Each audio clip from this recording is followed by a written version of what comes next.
The whispering walls. There's a house on the edge of town that no one dares go near, and those who do either don't return, or they come back forever changed. They say the house breathes, that its walls whisper secrets meant only for the ones it keeps. A decade ago, the family who lived there vanished without a trace. Since then, the house has been a hollow shell, yet somehow alive. I'd heard the stories all my life. People said that the house called to them, its whispers seeping into their dreams, haunting them with half-forgotten memories, urging them to come closer. They'd talk about hearing their names, about shadows moving behind the windows, about a sense of familiarity that was impossible to shake. But tonight it's different. The house, it called to me. The voice slid into my mind with an unsettling familiarity, like something I'd long forgotten. I tried to brush it off as just a suggestion, something implanted by all the stories. But the pull grew stronger, tugging at me like an invisible thread, pulling me toward its overgrown yard and darkened windows. Curiosity, or perhaps something darker, got the better of me. So I went. The air grew colder as I approached. The weeds seemed to bend and sway, clearing a path for me as if the house were welcoming me home. I could feel my heart pounding, the pressure in my chest growing heavier with each step. The door creaked open without a touch and I stepped inside. Inside, the silence was stifling, as though the walls themselves were holding their breath, waiting. The house was dimly lit by a strange, flickering glow that seemed to have no source. As I moved through the rooms, I saw shadows lingering in the corners, their shapes just human enough to make my skin crawl. Then came the whisper. Soft at first, like wind through the walls, but it grew louder, a cacophony of voices rising and falling in a language I didn't understand. Yet somehow I knew they were speaking to me. It felt like 1,000 voices, murmuring secrets that danced just beyond my grasp. But there was one voice, one unmistakable voice that pierced through the noise. It was mine. "Do you remember?" the voice asked, clear and cold. "Do you remember what you left behind here?" I turned, searching for the source, but there was no one. Just a mirror hanging crooked on the wall. I looked into it and saw myself. But it wasn't me.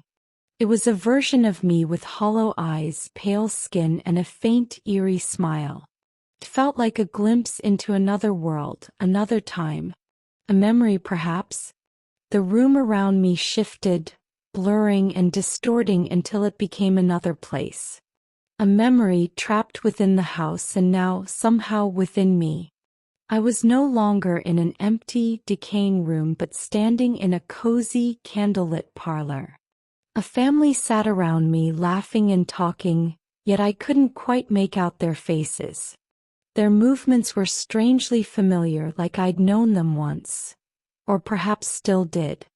A chill ran down my spine as I realized something terrible was lurking just beneath the surface, hidden behind their smiles.